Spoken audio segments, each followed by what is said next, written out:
샬롬. 오늘은 창세기 31장을 함께 공부합니다. 1장부터 30장까지 장제목을 함께 빠르게 복습을 할까요?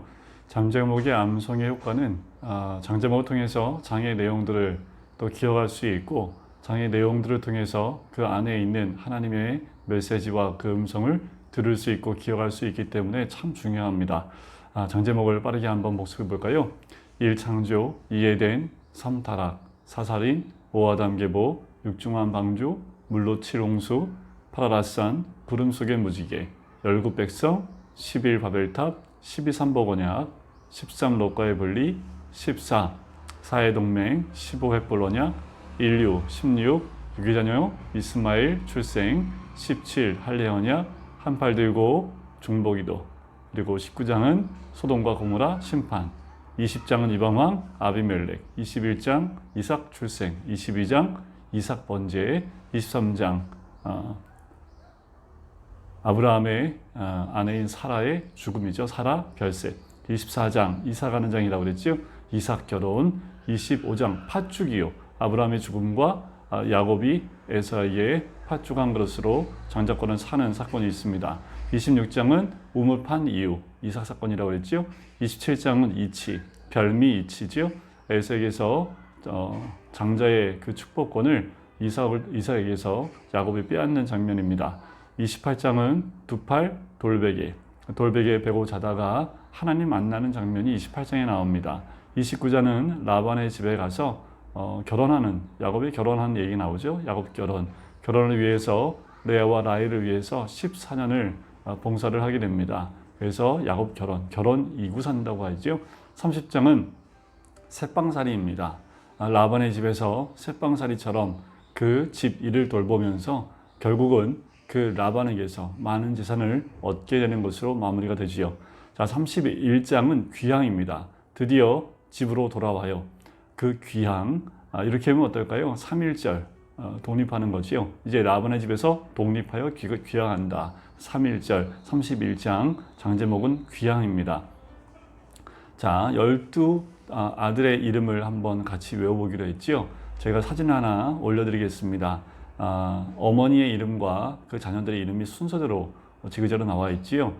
그 아들들의 첫 이름만 따서 외우면 외우기가 그렇게 어렵지 않습니다. 르시레유, 다나가, 아이스, 요베 이렇게 외우시면 돼요. 르시레유, 다나가, 아이스, 요베. 추후에 또 이것을 12명의 아들의 이름을 외우는 시간들이 있을 텐데요. 그냥 첫 글자만 따서 르시레유, 다나가, 아이스, 요베 이렇게 외우시면 12명의 제자의 아들들의 이름을 외우는 데는 크게 어려움이 없으리라 생각을 합니다. 나중에 한 번 더 반복을 시켜드릴게요. 31장은 도망가는 장이라고 보시면 됩니다. 야곱의 인생은 도망가는 인생이지요. 이삭의 아버지 집에서 도망갔지요. 또 라반의 집에서 도망가는 그 사건이 31장에 나옵니다. 이미 하나님은 이 야곱에게 이제 집으로 돌아올 만한 사건을 허락하셨지요. 30장 맨 마지막 절에 보면 하나님이 많은 재물을 허락하시고 결국은 부자로 만들어 놓으셨던 것을 우리는 말씀을 통해서 보았습니다. 그걸 통해서 하나님이 함께 하셨고, 또 하나님이 이 야곱을 돌아오게 할 만한 그 모든 것을 준비시켜 줬음을 이미 하나님은 알려줬지만 이 야곱은 깨달지 못합니다. 그래서 환경이 하나 닥쳐와요. 그게 뭐냐면 라반의 자녀들이 자신 아버지의 그 재산을 다 뺏어갔다, 야곱이. 이런 소문이 돌기 시작을 하고, 또 야곱이 보니까 라반의 안색이 전과 달라진 모습을 보게 됩니다. 하나님 환경을 하나 허락하시죠. 이 환경을 통해서 하나님이 이제 고향으로 돌아가야 될 것을 환경을 통해서 알려주고 있는 겁니다. 근데 여전히 이 야곱이 깨달지 못하고 머뭇거리고 있는 모습이 나오는 거지요. 그래서 하나님이 3절에 직접 이 야곱에게 나타나서 말씀하십니다. 자, 내 조상의 땅, 내 족속에로 돌아가라. 내가 너와 함께 있으리라 하신지라. 하란 생활 20년을 이제 마무리를 하면서 처음으로 하란 생활에서 이제 떠날 때에 하나님께서 나타나십니다. 20년 만에 처음 나타나시죠. 돌아오라고 얘기를 하시죠. 자, 그래서 야곱이 라헬과 레아를 따로 부릅니다. 그래서 라헬과 레아에게 설명을 해요. 자, 내가 왜 돌아가야 되는지를 쭉 설명합니다. 자, 5절에 보니까 이렇게 얘기하지요. 내가 그대들의 아버지의 안색을 본즉 전과 같지 아니하도다. 그러할지라도 내 아버지의 하나님은 나와 함께 하셨느니라. 이제 20년의 삶 가운데서 하나님이 함께 하시고 도우셨다는 것을 야곱이 알고 있기 때문에 이런 고백이 입술로 나오는 것을 보게 돼요. 달라진 점이지요. 하나님이 함께 하심을 인정하고 있는 겁니다. 자, 그들에게 얘기할 때 너희 아버지가 라반이 10번이나 삭슬 속였던 것, 변경했던 것, 그것을 너희가 알지 못하느냐. 7절에 얘기하지요. 하나님이 그를 막아서 나를 해치지 못하게 하셨다라고 이야기를 합니다. 그리고 자기가 어떻게 그 재산을 모았고 또 라반을 어떻게 도왔는지를 쭉 이야기를 합니다.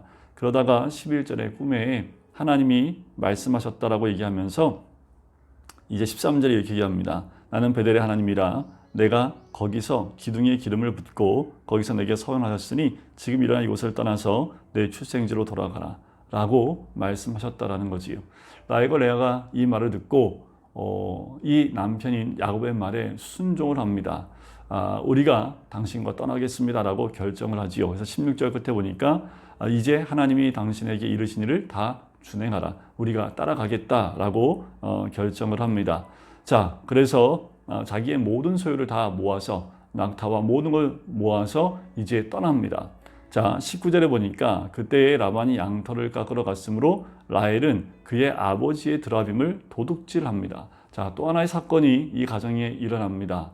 라헬이 아버지의 드라빔을 훔쳐요. 이 드라빔은 당시에 그 가족, 족속의 섬기는 신입니다. 가족신이라고 보시면 돼요. 이게 또 왜 이렇게 중요하냐면 이 드라빔은 대를 이을 다음 장자에게 이 드라빔을 주게 되어져 있습니다. 드라빔은 어떻게 보면 이 시대에 이때에 장자권을 주기 위한 하나의 예표처럼 이 드라빔이 쓰였기 때문에 되게 중요했습니다. 근데 라헬이 이것을 도둑질합니다. 20절 끝에 보니까 몰래 떠나는 야곱의 모습이 나와요. 자, 이삭에게 나올 때에도 에서 몰래 떠나왔듯이 또 지금도 몰래 도망가는 모습을 보게 되지요. 자, 21절에 그가 그의 모든 소유를 이끌고 강을 건너 길르앗 산을 향하여 도망한지. 자, 길르앗 산을 향하여 도망합니다. 근데 지도를 한번 잠깐 보실까요? 하란에서 이렇게 쭉 내려오는 화살표 방향을 따라서 내려오면 길르앗 산지가 나오지요. 자, 하란에서 쭉 내려올 때 이 산을 통과해서 내려오는 것을 보게 됩니다. 이 산에 이르렀는데 그때 22절 3일 만에 야곱이 도망한 것이 라반에게 들립니다. 왜 3일 만에 들렸을까요? 그것은 30장 36절에 보면 야곱과 라반 그 거처를 3일길 사흘간의 거리를 두었기 때문에 이런 3일 만에 소식을 들을 수밖에 없었던 거죠. 이거 누가 이렇게 했어요? 라반이 그렇게 했던 거지요. 3일 만에 얘기 듣고 라반이 모든 형제들과 친척들을 다 모아서 따라갑니다. 7일 길을 쫓아가서 길르앗산에서 그에게 이르릅니다. 지금 이 라반은 남자들만 지금 야곱을 공격하기 위해서 빼앗기 위해서 쫓아오는 것이라 보시면 되고요. 야곱은 모든 처자식과 모든 가축들을 끌고 가기 때문에 행보가 그렇게 빠르지 못했습니다. 그런데 그날 저녁에 밤에 24절에 아람 사람 라반에게 하나님이 형통을 하십니다. 그리고 뭐라고 말씀하시냐면 너는 삼가 야곱에게 선악간에 말하지 말라 하셨더라. 하나님이 라반을 딱 막으십니다. 그리고 야곱에게 손을 대지 못하도록 그에게 경고를 하시는 것을 보아요. 하나님이 끝까지 보호하시는, 하나님이 야곱을 끝까지 보호하시는 모습을 봐요. 뭘 잘해서요? 아니요. 하나님의 선택이고 섭리입니다. 우리가 무엇을 잘해서 구원받았던가요? 내가 무엇을 잘해서 하나님이 우리를 사랑하시나요? 그렇지 않습니다. 하나님의 은혜이고 하나님의 섭리라는 거지요. 라반이 야곱을 뒤쫓아 이르게 되지요. 그리고 네가 어떻게 나한테 이렇게 한마디 말도 없이 속이고 떠나갈 수 있느냐? 내 딸들하고 인사도 하지 못하고 내 손주하고도 이별의 인사도 하지 못하게 그렇게 떠나버리냐라고 이야기를 합니다.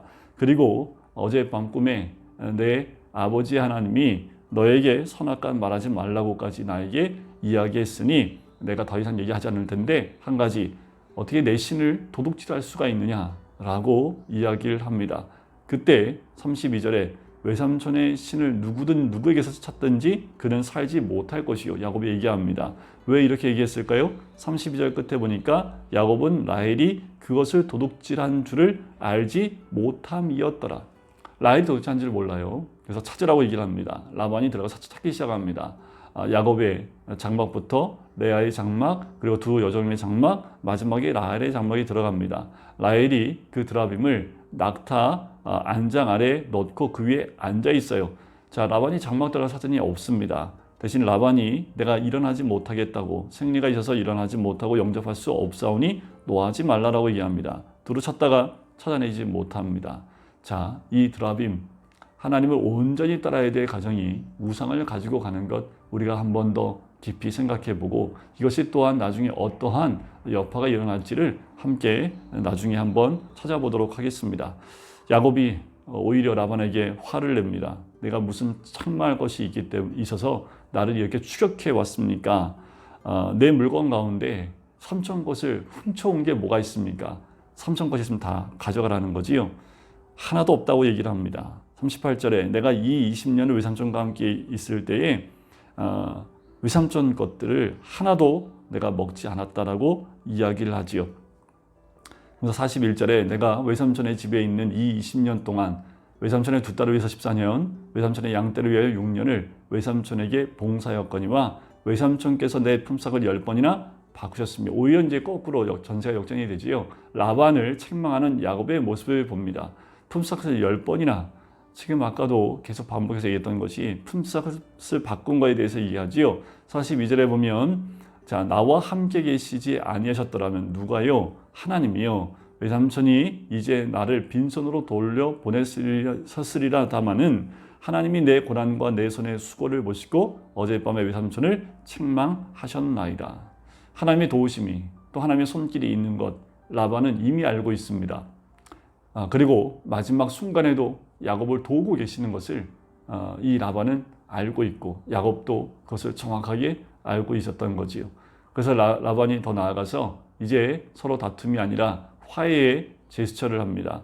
자, 우리가 돌기둥을 쌓고 거기서 언약을 맺자라고 얘기하는 거지요. 44절에 얘기합니다. 이제 오라 나와 내가 언약을 맺고 그것으로 너와 나 사이의 증거를 삼을 것이니라 라고 하면서 기둥을 세웁니다. 자, 이 기둥은 첫 번째 기둥이 아니지요. 야곱이 에서 아버지 집에서 나올 때 그 베델에서 돌베개 베고 잤던 그 돌을 쌓아서 돌 기둥을 세웁니다. 그 기둥을 세웠듯이 이제 또 한 번의 기둥을 20년 후에 세우지요. 첫 번째 돌 기둥은 28장 18절에 세우는데 이것은 하나님과의 관계 가운데서의 화평을 의미하는 것이라면 지금 여기서 세우는 돌 기둥은 두 번째 돌 기둥은 사람과 이웃과의 화평을 의미하는 거겠지요. 야곱은 가는 것보다 문제가 많았지만 하나님은 이런 기둥들을 세우면서 하나하나 화평을 이루어 나가기를 원하시는 거지요. 우리의 삶 가운데 이런 돌기둥이 있어야 됩니다. 하나님과 화평을 이룰 만한 돌기둥 어디에요? 베델이요. 우리 삶의 베델이란 돌기둥이 세워져 있는 베델이 있어야 되고 또 사람들과의 화해가 있을 이 갈레시라는 곳에 두 번째 돌기둥을 세우듯이 우리의 삶 가운데에도 화평의 화해의 돌기둥이 있어야 된다는 겁니다. 라반이 47절에 그것을 여갈 사하두다 증거의 무더기다 라고 얘기하고 야곱은 갈렛이다 라고 얘기를 하지요. 48절에 라반의 말에 오늘 이 무더기가 너와 나 사이에 증거가 된다 하고 그 이름을 갈렛이라 불렀고 또 49절에 미스바라였으니 이는 그의 말에 우리가 서로 떠나 있을 때에 여호와께서 나와 너 사이를 살피시옵소서 함이라. 자, 이렇게 돌무더기 쌓아놓고 그들이 가서 식사를 합니다. 함께 식사를 한다는 것은 뭐냐 하면 화평을 이루고 언약을 세웠다. 언약을 세운 한 방법 가운데 하나가 함께 그 무더기 가운데에서 식사를 나누는 것이지요. 이렇게 이런 것을 통해서 이제 다시는 야곱과 라반 사이에 어떤 분쟁이나 다툼이나 건너와서 공격하는 일이 없겠다. 라반은 이미 하나님이 야곱과 함께하는 것을 이미 경험했기 때문에 그렇습니다. 자, 그리고 53절에 보세요. 아브라함의 하나님, 나홀의 하나님, 그들의 조상의 하나님은 우리 사이에 판단하옵소서 하며 야곱이 그의 아버지 이삭이 경외한 애를 가르쳐 맹세를 합니다. 그렇게 서로 맹세를 하고 이제 라반은 그의 손자들과 딸들에게 입맞추고 축복하여 떠나보내고 고향으로 돌아갔습니다. 이것이 31장의 내용이지요. 하나님 끝까지 야곱을 도우시고 인도하시는 하나님의 그 은혜 가운데 있는 야곱을 봅니다. 그리고 이 첫 번째 이 훈련소에서 이제 한 가지를 또 깨닫게 되는 거지요. 하나님이 함께 하심으로 승리케 하실 뿐만 아니라 하나님이 모든 것을 인도하시고 도우셨다라는 것을 이 야곱은 알게 됩니다. 아직 훈련이 끝나지 않았습니다. 첫 번째 훈련의 장소는 20년이 걸렸습니다. 20년 후에 하나님이 함께 하셨던 것을 이 야곱은 깨닫게 됐고, 그 하나님과 함께 동행하고 있는 그 야곱은 스스로 깨닫게 되고 집으로, 고향으로 돌아오게 되지요. 우리의 삶 가운데에도 분명히 야곱을 훈련시켰던 것처럼 우리에게도 그 훈련이 있고 난 다음에, 하지만 그 훈련 과정 가운데 하나님의 도우심이 분명히 있는 줄 믿습니다. 오늘도 그 주님을 믿고 신뢰하고 주님께 온전한 마음으로 섬김으로 기도하는 마음으로 오늘 하루를 주님과 동행하시기를 주님의 이름으로 간절히 축원드립니다. 기도하겠습니다. 사랑하는 주님, 감사합니다. 야곱을 통하여 하나님 인도하시고 그의 인생 가운데 관여하시고 보호하신 하나님의 손길을 봅니다. 하나님, 우리의 삶 가운데도 함께해 주시옵시고 야곱을 통하여 믿음의 조상으로 세우시는 것처럼 우리도 믿음의 사람으로 매일매일 세워져 나가는, 그렇게 어려운 환경 가운데에도 주의 보호하심이 있음을 깨달아 알 수 있는 우리가 될 수 있도록 축복하여 주시옵소서. 감사드리며 예수 그리스도의 이름으로 기도드립니다. 아멘.